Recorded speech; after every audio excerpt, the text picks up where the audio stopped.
it should quite rightly go to the visiting side. For Chelsea, is it a case of going back to square one after their recent revival, Sean?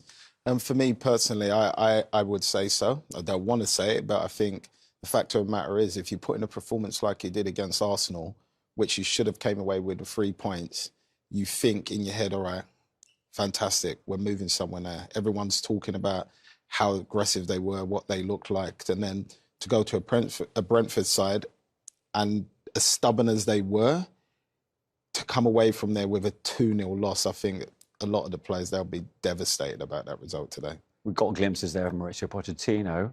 With your coaching hat on, what's he thinking? He feels gutted, really, because with what they showed in the first half, they should have had something from the game, in my opinion. They create chances, they played well, but, you know, when you have chances and you don't score them, that's what happened when you play against a team of Brentford, which is really good on set pieces, and they have big threat in counter-attack. And I think Chelsea have to just, you know, feel bad this afternoon, but there is plenty of things they can do better. I'm sure they can wake up from that. Well, let's have a look at the decisive moments, starting with that opening goal from Ethan Pinnock. Easy. That's my vision on it. You shouldn't be done at a set piece like that, should you? Not that easily. No, I think I kind of, in a way, felt sorry for Cucurella, because for me, he's done as much as he possibly can. I remember when I was playing right back or right left wing, if there was a throw-in and that attacker was in front of the fullback would always call me back to be on his toes and say the danger is not there, it's here. So as soon as he can set it back, then he can move off of that. And that's exactly what happened. The only thing I saw a little bit, it might be nitpicking. Just throw the ball too easily. You know, you should lock them down. Yeah, but that's what I was saying before in that one when we was talking about it. Yeah. Once that throw's made, what happens if Raheem drops? Because obviously he can see as well that throw-in's there. Wouldn't you rather, as a defender, because you're set up already for corners, that the ball go back to the Brentford defender that way, rather than the 1-2 situation that they set up? Surely it would be better, say, chuck the cross in. We'll deal with that when that comes in. I think nowadays, with managers, everything is already organized.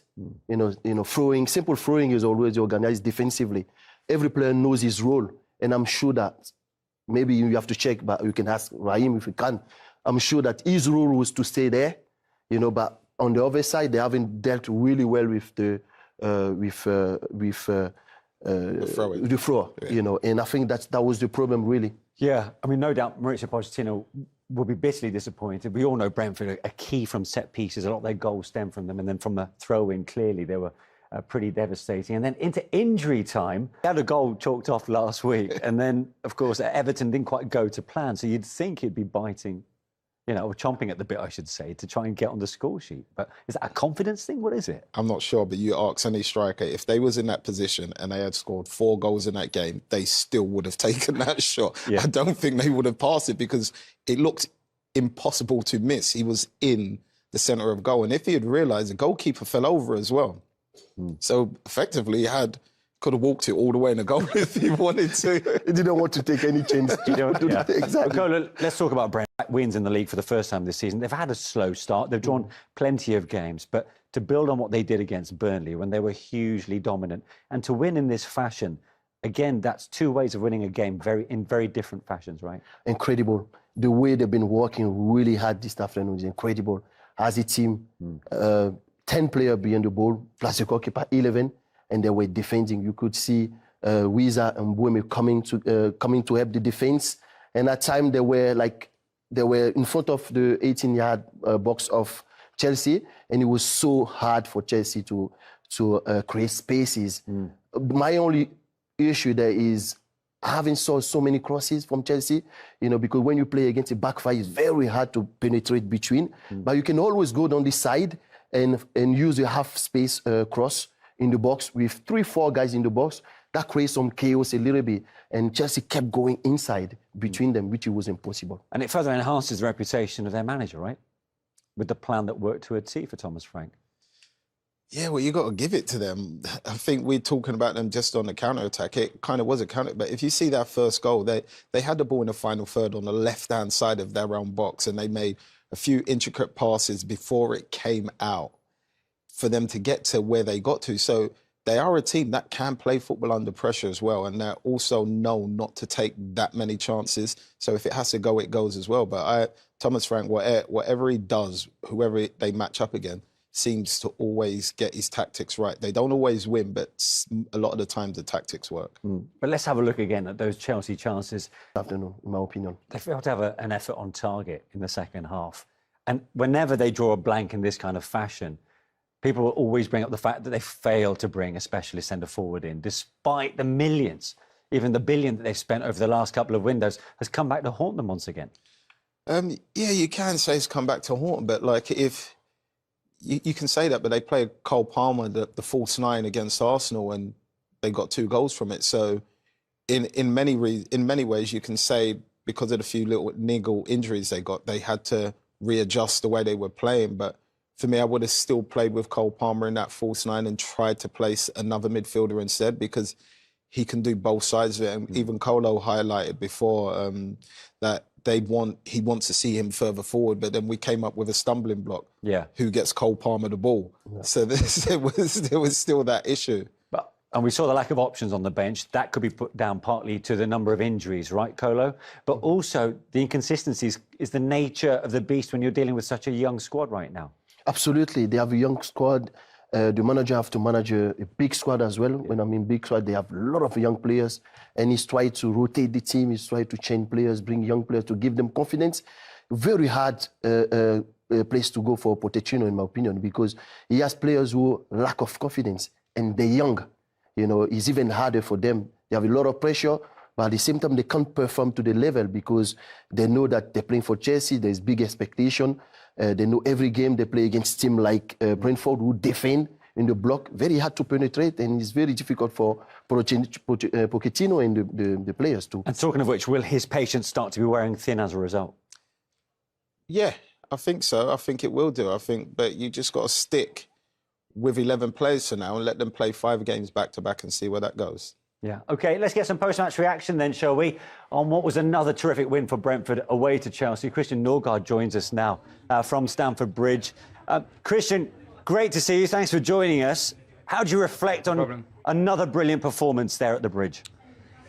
It's funny, I think we were actually worse today than we were against United, but yeah, we threw that one away in the additional time. Today we didn't play well in the first half. We gave too many chances away. We didn't create one ourselves. I thought we were more solid in the second half, scoring on a throw-in and then also creating counter situations to finish the game off. Actually, you mentioned the United kind of end result. Did that play on your mind and the other players' mind as you went into injury time? Yeah, it did, but in a good way. I think we did things differently this time. We spoke up more. There were more communication, especially from behind. People were putting their bodies on the line for the team. So instead of making that game, making us feel nervous from that game, we used it as an advantage and something to learn from. So that I can really praise the team for to use that experience. Absolutely. I'm not quite sure how much you're aware, but you've made a Premier League record today. The first time a team has won on their first 3 visits to Stamford Bridge. What has been Brentford's secret? Yeah, it's a good question. I think that is remarkable and very, very impressive, and it makes me very proud to captain this team, to play at Brentford, a small club that can go here at Stamford Bridge and win 3 in a row. It's very, very impressive. Very proud of the boys. Hi, Christian. It's Sean Wright-Phillips here. Just a quick one.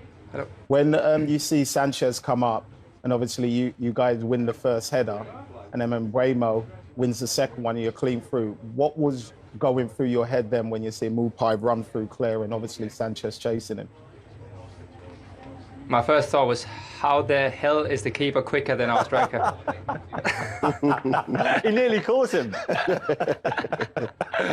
I feel like it's okay now that we won. I can go a bit hard on him now, but of course it was nice to see him go through. I'm sure he wanted to finish it off himself, but he was too slow, so it's good he could just pass it to Brian. Brilliant. Listen, Christian, thank you so much for joining us. Well done again on what was in the end a historic victory for Brentford. Thank you so much, guys. Bye. Brilliant stuff.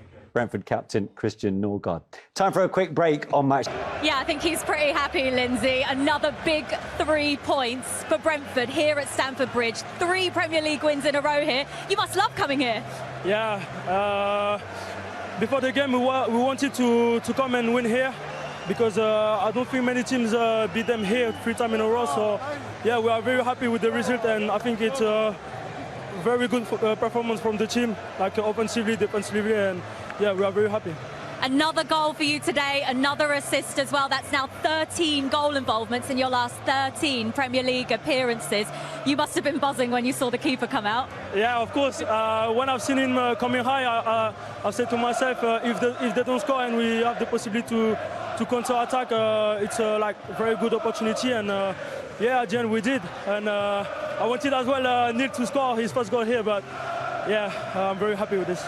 Amazing connection between Brentford and your fans. We just saw you celebrating there. What does that support mean? Yeah, of course, we can see like they love us, we love them, and we are very happy to give them the joy every games. You mentioned Neil, you mentioned Mopé there. You were obviously combining for that goal for yours right towards the end there. The fans are trying to rename you the new BMW. Did you know that? Yeah, I've seen this a couple of times. Yeah, of course, the first one was amazing, but this one can be even better because yeah, we have so much quality, and yeah, we're going to try to win many games again. Well, that's the thing. You've gone above Chelsea in the Premier League table now. What can this Brentford side achieve this season? Yeah, of course, we want to aim as big as we can, as we've been doing since 3 years now, and yeah, now we want to win as many games as we can. Well done today. Thank you very much. Back to half-time then at Stamford Bridge. Chelsea 0, Brentford 0. Have your former side done everything but score in that first half, Sean? Yes, I think so. I think it's been very difficult for them in respects of how Brentford have defended, with pretty much sometimes 11 or 9 defending.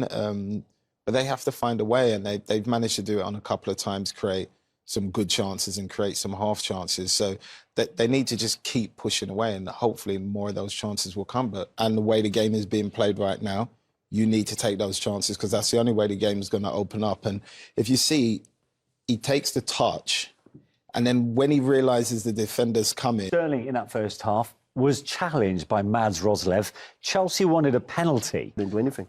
I said no to start with, but when I watched the second view of the replay, I'm in the same opinion as Kolo. There's definitely a penalty.